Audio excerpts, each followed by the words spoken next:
Sairam, and a very good afternoon to the distinguished and eminent guests, ladies and gentlemen. Welcome back. But before I begin, I request you to observe a picture for a few seconds and let me know what you've observed.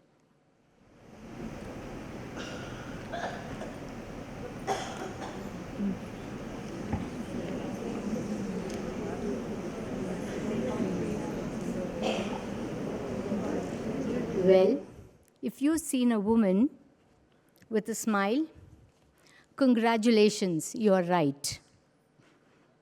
But if you've seen two horses, congratulations to you too. You are correct. There is no right or wrong way to look at these pictures. It is just different perspectives. Similar to optical illusions, differently abled children often have unique viewpoints and approaches to life. Recognizing and valuing these perspectives is crucial for creating an inclusive environment where all children can thrive.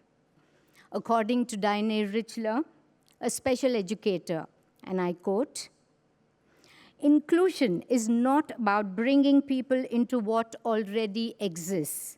It's about creating a new space, a better space for everyone," unquote.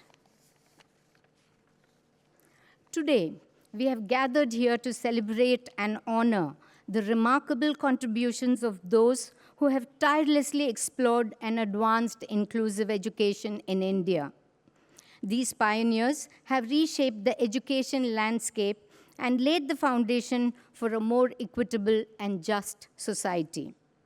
Inclusive education is more than a concept.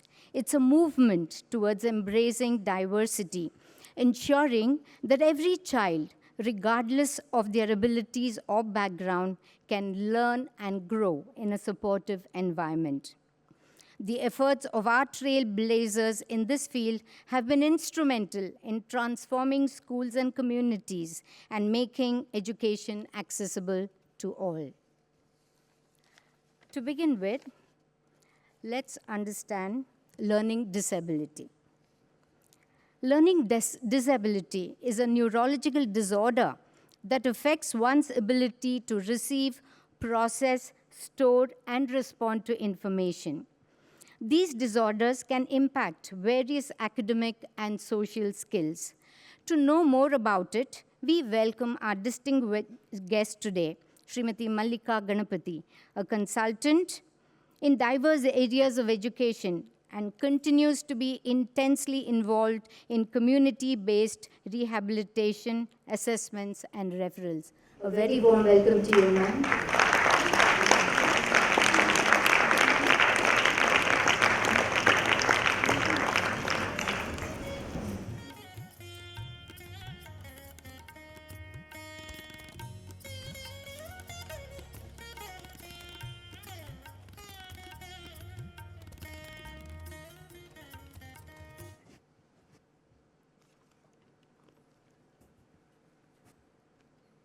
I'd like to start off by thanking Satya Sai Vidyavahini for this opportunity, because I think I've spent 24 hours here.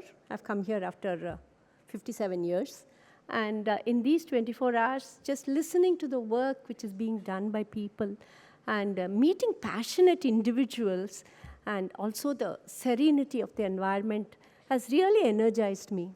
And I wish I had planned to stay one more day. But thank you for offering me this opportunity.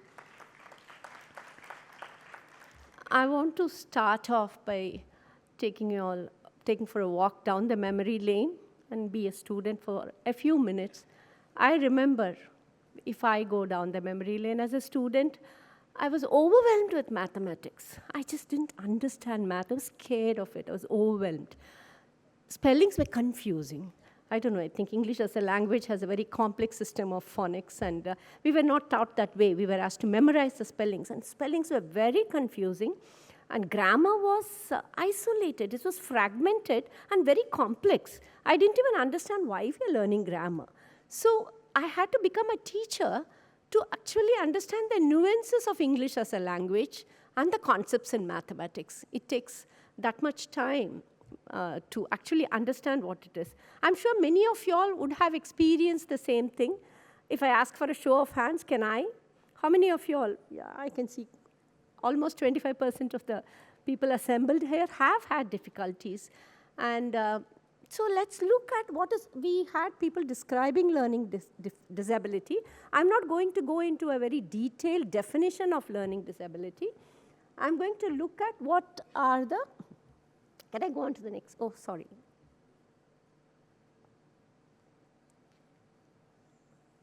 Manifestations are predominantly difficulties in acquisition of reading, writing, and mathematics.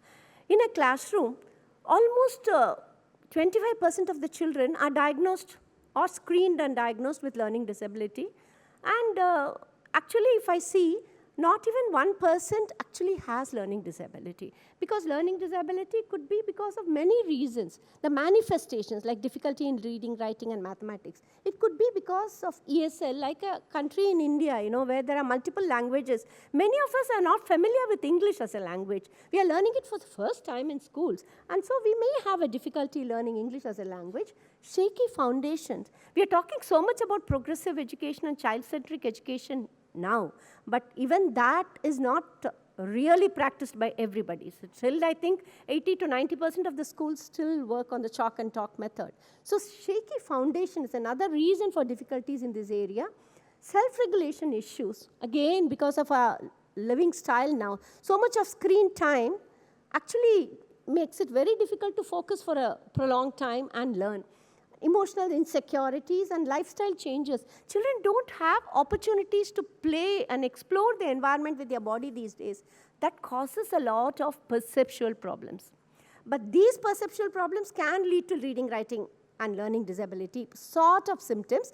But if you change the environment, within 6 months, these kids are okay. They're back, they bounce back. So it is not actually learning disability. The 1% I'm talking about is sort of has a base perceptual difficulty. It's all about Sri Saurabh. He spoke about it in so much of detail. I'm not even going to go into it. He spoke about ocular control, motor planning, form perception, understanding letters and symbols, right?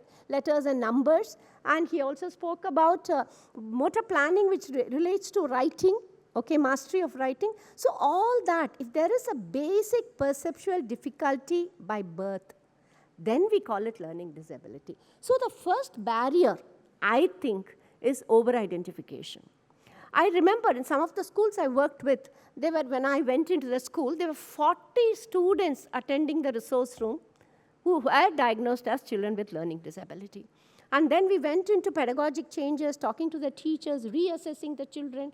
And we actually, in a year and a half, the 40 became 5. And all primary. I'm not just talking about one class. So at times, in a class of 30, I find one child who actually has perceptual difficulties which need prolonged intervention and care. Apart from that, all the other children will adapt and revert back if the pedagogic strategies are properly taught in the classroom. Now I'm going to the main barriers which Dr. Bharati spoke about in detail. 3 barriers which I'm looking at. One is the philosophy, where basically we have to understand. Teachers, they have to understand that diversity is valuable. As such, all the 30 children, no 2 children are alike in a classroom. All children are so different, but they are able to handle them. The moment you send in a child saying, oh, this child has ASD, this child has ADHD, this child has cerebral palsy is more visible. So other subtler disorders, if we send them in, they immediately get scared. And they feel, I can't handle this child. They go in with that mentality. Now the diversity is not normal for them. They feel it's too much. I don't know. I'm not a professional. I need a professional's help. Then they say, can I send this child back into the resource room? Or school says, should this child go to the special school? So there is a complete, attitudinal change because of that. And that is what we have to work on. First, the teachers, we need not frighten the teachers with technical terms. Our diagnosis is important. I'm not saying that diagnosis and assessment is not important, but we need not frighten the mainstream teachers with this diagnosis and assessment and all these technical terms. If we just tell them, It's important for you to understand each and every child in your classroom. I think Dr. Kiran mentioned about it. Understanding each and every child. They're all apples, but they are different apples. We have to understand them for who they are, their profile of the child. And that is what we need to work on. And then the teacher takes responsibility for maximizing learning of every child in a classroom. She doesn't say, I'm not going to deal with these 2 children because I don't know how to interact with them. That fear goes away, that inhibition goes away. So attitude is the first thing we have to work on. And the second is principles. When I'm talking about knowing each child in the classroom, normally somebody else mentioned, they make a profile only for IEP. I think Dr. Bharati mentioned, child with special needs in the classroom. No, I need an individualized program or a program for every child in my classroom, all the 30 children. When I told this to the teachers first, they got scared. They said, no, it's not possible. How can I do it? Then we said, let's try. Let's do it in groups of 5. We looked at the exit skills of each class, like if it's class 1, exit skills of class 1, class 2, class 3. And then at the end of the year, 1 day for each class. Children will come in groups of 5 and 6. We had made a very basic worksheets, which they could. And 2 teachers, I along with the teachers, we sat down and tried to screen and assess the children on mastery of those exit skills. And it didn't take time at all. And later we analyzed their responses to see who are the kids who are having challenges and which area do they have challenges and who need challenges. There are a group of children in your school who also needs to be challenged more. They are bored. They are the ones who create all the behavior problems in a classroom. So we said we have to understand all the 3 groups. One group needs challenges. One group needs reinforcement for whatever they are learning. Another group needs support. And this actually helped us to make that. We made a profile, and the profile was not just an academic profile. We said, let's make a socio-cognitive profile. So it also looked into what is the communication, oral communication skill of the child, written communication skill of the child. How is he working individually or in a group? So we looked at all, and what are his work skills? Is he very organized in his work skills? Or he postpones, he needs more organization? So we looked into all the areas. We looked both at the social and the cognitive areas, and that gave us a very clear picture of the child. The best advantage of that is the teachers found it's not, I never told them LD, but one child who's struggling with reading, writing, and math, they found 6 others who are also struggling in the same areas. So immediately they said, oh, these 6 can be grouped together for support. We can think of different ways of adaptation for these 6 children. That was really what I wanted. Immediately, the child also will feel comfortable because he's not isolated in the classroom. There are other children who face the same challenges as he does. And in certain areas, another group, he'll be in another group where he is mastered. When it is doing a project, he is in the group which needs to be challenged. So there is a flexible grouping which also facilitates them to move on with self-esteem. And I've come across students who very openly tell in the classroom, hey, spellings are what is difficult for me. I think I have to work on it. I'm traumatized during math examination. Maybe I have to ask the teacher to help me with that particular area in math. I don't understand the concepts. So they were very open to talk about what they need to learn. They didn't feel ashamed. They didn't try to hide what was a challenge for them. And our children fit in beautifully. And there was no difference. Everybody were talking about what are the areas strength-based. Again, somebody spoke about strength-based assessment. I think it is Dr. Kiran. So teachers started looking at, oh, these are the strengths of these kids, each child in the classroom, and these are the challenges. So these challenges, how do I meet these challenges? Utilizing his strength. So the whole approach changed with this one day of working with the teachers to do a skill-based analysis of the whole classroom. And next, we looked at formative assessment. I'll talk about in detail. And later on, the practices in the classroom. When I went in, it was all rows, children sitting one behind the other, and the teacher cannot access and see what the children is doing. All the time, she will be only seeing the product, the test paper. That is not enough. She has to see how they are working on it. The process is very important to understand the profile of the child. If the teacher has to look at the process, she needs accessibility in a classroom. So we looked at, let's change the seating arrangement. We told the teachers, be innovative. There's no one method. But I want space where children can quickly get together to work in groups.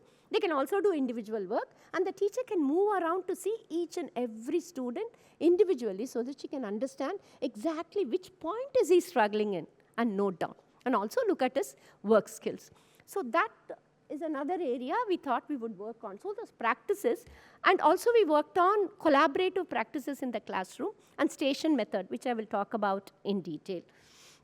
So I decided to work on all aspects of teaching and learning, starting from attitude. The same what we are talking about. Vidyavagini is doing exactly that. So this was started 10 years ago. I worked with around 15 schools and very successful, really successful. I know that it's possible to work if we work this way. That is something which is, because initially when I started, I had a lot of apprehension. I wasn't sure that this will work. But then it is, and very little work was involved. I used to go only maximum of 3 days in a month to a school, not more than that. Generally 2 days. But 2 full days working with the teachers and the management can bring about changes which we are talking about. So as far as the philosophy is concerned, we started making the profiles of the child. I spoke in detail about it. That profile really helped the teacher to understand that every child has a lot of strength, and they have to utilize his strength to work on and see what his challenges were. So they started talking about it. It was beautiful. I never told them these terms about disability, but the teachers and the children in the class, they'll say, one child, I saw him, when the class was happening, he came in the middle and then he was spinning, and then he went back and he started working. And another child actually went and started reading a book in a corner or doing origami. Another one started arranging things in the classroom, the shelf and all that in the classroom. Then I asked the teacher, why is this happening? Then she said, no, all the children, all his friends said, no, ma'am, but this child, he will spin and he'll come and sit back. Just ignore him. It's okay. He needs that spinning if he is very stressed. And another one, he said, if he organizes the classroom, he'll become calmer. And the other child, they said, oh, he needs constant breaks. Sometimes he'll go read a storybook. Sometimes he'll just take a walk and come back. This is a child with ADHD, child with PDD or spectrum, in the spectrum, Asperger's in the spectrum. And perfect. Children understood them so well, and they accepted the behaviors because we were not talking about condition. We were talking about individual child, and that is what he needs. They were okay accepting that that's what he needs. Say, we don't need it. We can sit for 40 minutes, but he's fine. Because initially teachers used to say, if I give that concession for that child, will the peers protest? No, they don't. Their children are very understanding. I think we underestimate them majorly. If we only trust our kids, they are more accepting than adults. Our mindset has to really change. So that actually increased the sensitivity, and no lectures were given, nothing was told about the child to the children. It naturally happened.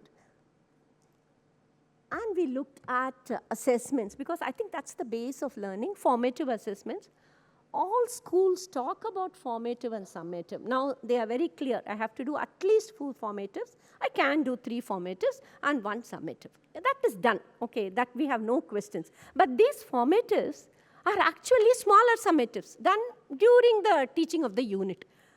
Then what they do is they add all the mark and give the final summative. So no child gets very low marks in the classroom. Somehow they will manage to get average or above average marks. Teachers are happy, parents are happy, children are also, to see the report card, they're very happy. But is that formative?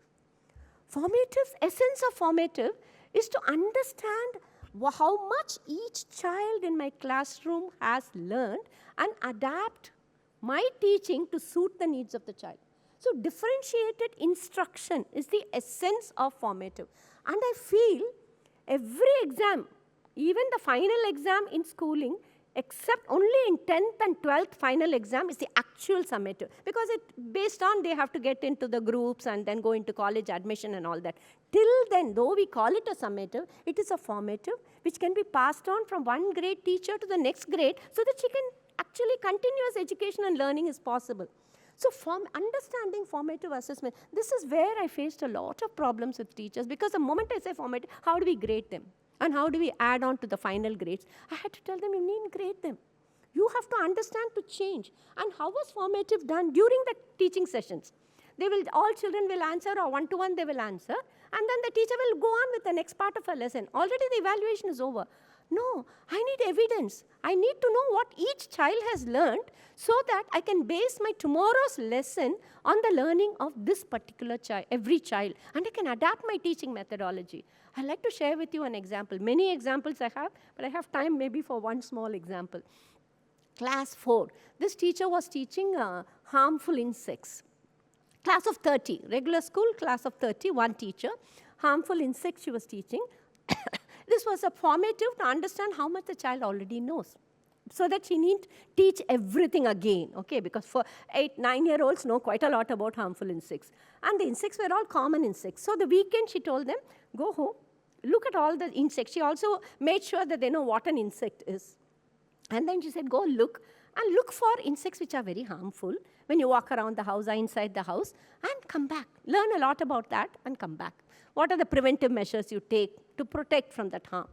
Then they all came back. And then she said, okay, I know you have a lot to share, but let's go to the lab and see, I'll show you specimens of a few harmful insects. See them and choose one insect which you think you want to look at, and draw, sketch that insect. Look at the either sample and sketch the thing. Bring it back to the classroom. So each child, if you group, each one chose one. There are 8 insects like a housefly, mosquito, bedbug, very common insects they had, bee. So they brought to the classroom the drawings, and then they sat in groups. They normally always sit in groups, and on the floor with chowkis. Till class primary, they were sitting on the floor with chowkis because it was so easy to manage the seating. Now, quickly they can get into different seating arrangements. Then they came back, and then the teacher said, okay, try to name the parts of the animal you have drawn. Think and see what are the parts you can name. So they tried. Whatever they knew, they named. Then she said, she gave them cards, one written thing about each animal, not overwhelming, not a textbook, one small card.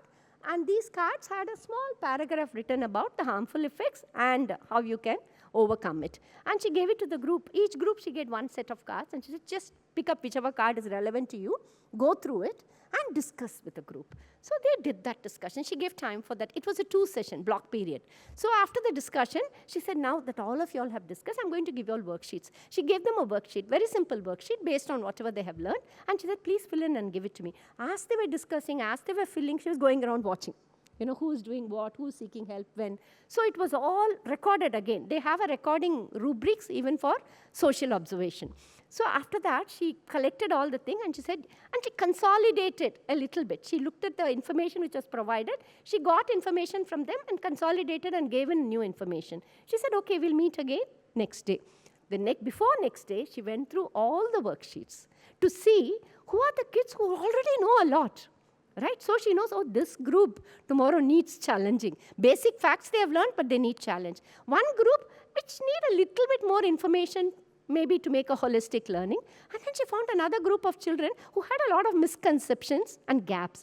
Oh, she said, these groups need my support. I have to sit with them to see how to work with them. Then she told all the children, go back home and read that lesson. You have done so much, go back and read that lesson on harmful insects and come back. So next morning when they came, she made these 3 groups. And she was with the group which needs challenge, which needs to revisit the concept. The other group was given worksheets which they can work on. And the challenge group was given more things to explore. They were given few more insects or go deeper into that insects. So they were doing more of research and analysis. So that way, a differentiation happened, and our child with, I'm not even naming it LD, perceptual difficulties or foundation gaps, automatically learned. And he didn't feel bad about being one among a group. So what? Orally he was fine. It's just this aspect he needs to learn. So that happens, when you have a proper formative assessment. Formative assessment, this is one area I took a year to train teachers in. And they still have gaps in that learning because it's very difficult. This is to learn this because it's a totally different from their methodology of teaching. Understanding that my child needs this support, and I have to base my instruction based on my assessment. That is the key. So if I'm going to base my instruction on it, the assessment has to be done the previous day or previous weekend. And I should have evidence of every child to see who needs what sort of help. Without that, formative is not effective at all. Next, we went into practices. We spoke so much about multiple modalities for instruction. We need to even go into it. Everybody spoke about it. Multiple modalities and multiple ways of evaluating a child. Writing seems to be the primary mode of evaluation, and that's where our children suffer, especially child with perceptual difficulties. Reading and writing is a primary mode, and they know so much, but they're not able to execute in that mode. And it's so unfair pushing a child to do it and assessing with a mode which he has difficulty in. So we should, at least in a classroom, let us look at that when he comes to 10th, where he has to write an examination, and we look at what sort of concessions we can give him, and also train him to do that from a young age. In primary and late primary, and middle school, we ask the students to do different formats of expression. And here, I knew it is, I'll go into the room and I'll see the notice board. I'll know whether it is a teacher-centric or child-centric classroom. It is teacher-centric when all the responses of the children are the same. It is child-centric when you can see there are around 25 children here. Not one response is the same, but the topic is the same, the content is the same. They were exploring insects. One has done a lot of writing, others artwork. A few have done drawing and writing. Some have mixed writing and drawing. It doesn't matter as long as I know this is what he has learned, right? And there was another chart, a KWN chart, which they also we used. So it was amazing. Every classroom I go into, I will know exactly what the teacher is teaching, and I will know the perspective of that particular child. We said understanding perspectives. Dr. Saurabh spoke about it. It's so important. When I look at this, I know I will actually go into an LKG class with all this there, and I look at their diagrams, and I'll say, hey, this child maybe has a difficulty with form perception. And I'll talk to the art teacher. I'll say, please look into it. Okay, another child, I'll say, maybe motor planning and praxia is difficult. I'll talk to the our sports teacher, PT teacher. I'll say, hey, let's look at yoga and this for this child. So by this display, I know exactly who are the children and what sort of support they need. Our LD is automatically reached out. I don't need an OT. I don't need an OT there. I don't need a physiotherapist there. The PT guys can do beautifully. Just give one extra session for him. I'll tell the parents, leave him for another half an hour after school. And let him work with the PT. They are comfortable with that. They don't mind that. So all your motor planning, all that praxia, everything, form perception, everything gets sorted out with co-curricular activities. So co-curricular teachers, generally when I go to school, when I go for training, they'll say co-curricular teachers need come. Send the kids to the sports area so that they can engage the kids there. I tell them, no. I don't mind staying back after school, but I want all the teachers. Their co-curricular activities are extremely important for laying a strong foundation for academics. We cannot compromise on that. So I insist on those teachers, and they have contributed immensely for the progress of the children. So the evaluation, and one of the best methods, which according to teachers worked the best, was station method. Station method is now, everybody talks about station. Children working in smaller groups in different stations, because you can give a different modality of instruction of the same concept. But they do it once in a while, once a month. Station method is something exclusive they give. That has to be in the norm of the classroom. It is not once a month. When I enter a classroom, children should be working like this in stations, whether it is teaching a concept or reinforcing a concept or evaluating.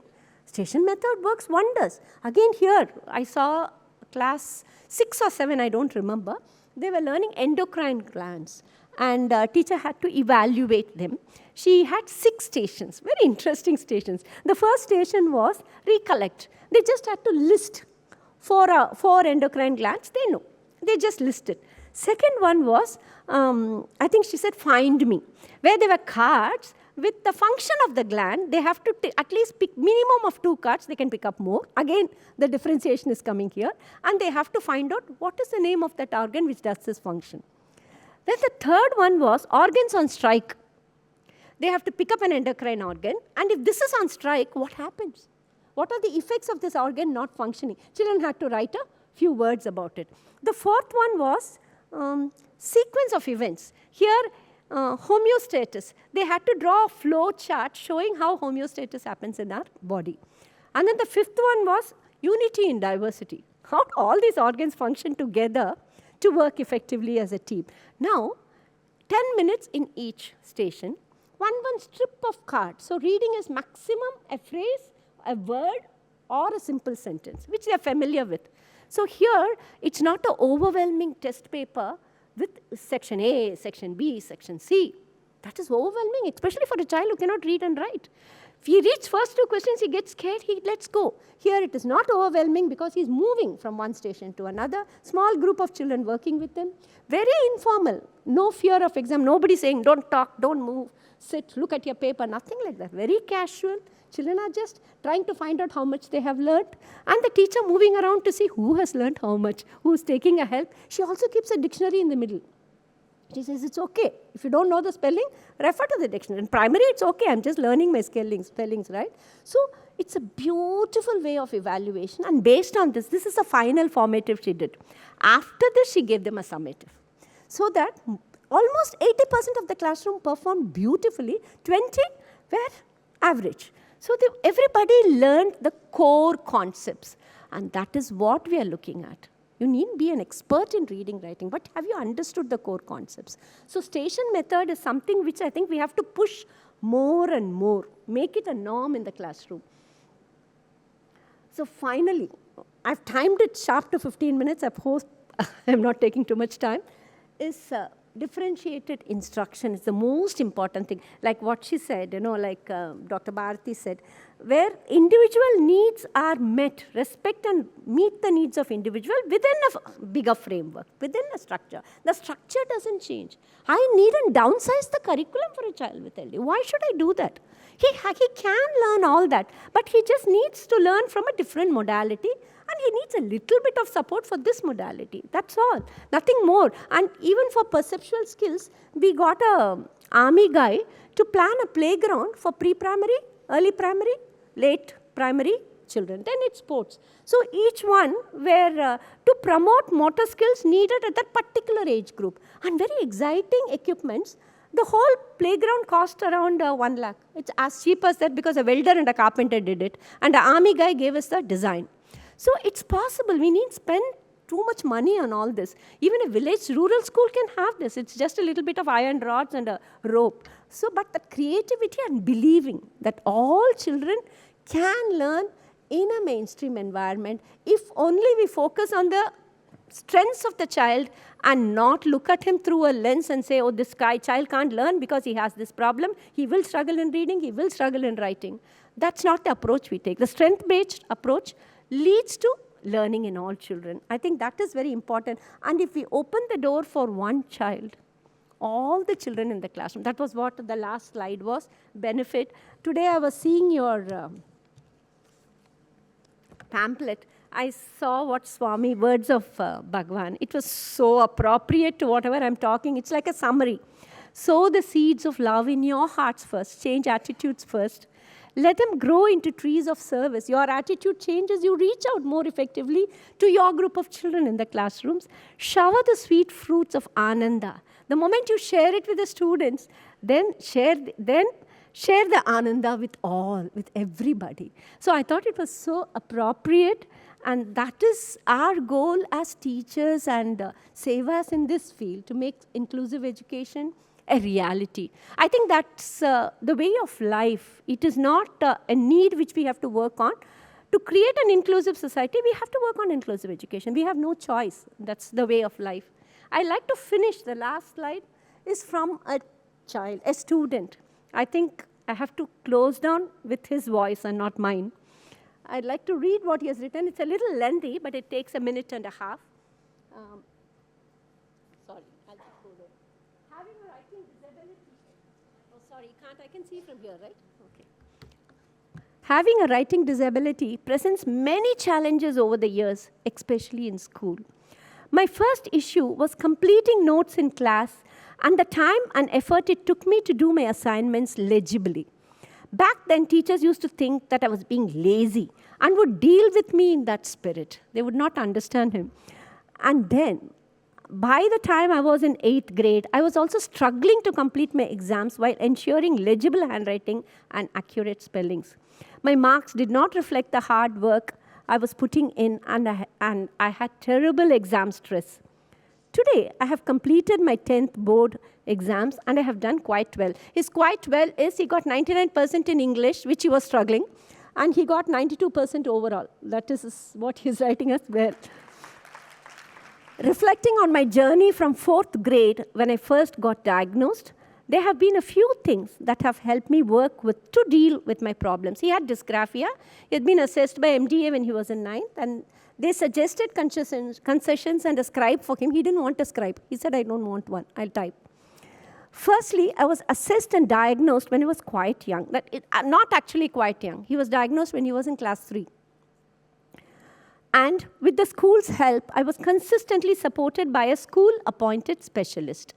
This external specialist has guided me, helped me understand my problems, explained my options, and also worked with my school to create a supporting environment. Without this groundwork, things could have been much harder later on. Secondly, when I was in 7th grade, the external specialist explained the need for me to become concise and precise in how I answer questions to reduce my writing effort in total. He used to have so much of ideas, he wouldn't complete anything. He'll go on and on, no organization. For example, I was introduced to the concept of mind maps and spelling rules. Since then, I have been working with a coach on a weekly basis to develop my writing skills. The ability to quickly pan and write structured passages proved invaluable in 10th grade. Finally, with the school's support, I was given 3 concessions in my 9th and 10th grade exams. I was granted extra time, the options to type and exempt for spelling mistakes, without which I could not have completed any of my exams papers. It is mostly due to these concessions that I managed to do well in my boards. In summary, since most of the school involves some form of writing, there are difficulties, but a supportive school environment and consistent expert guidance from a specialist from the 4th grade have really helped me. But I think it's also changes in pedagogy which really helped me. The teachers really helped me. Thank you.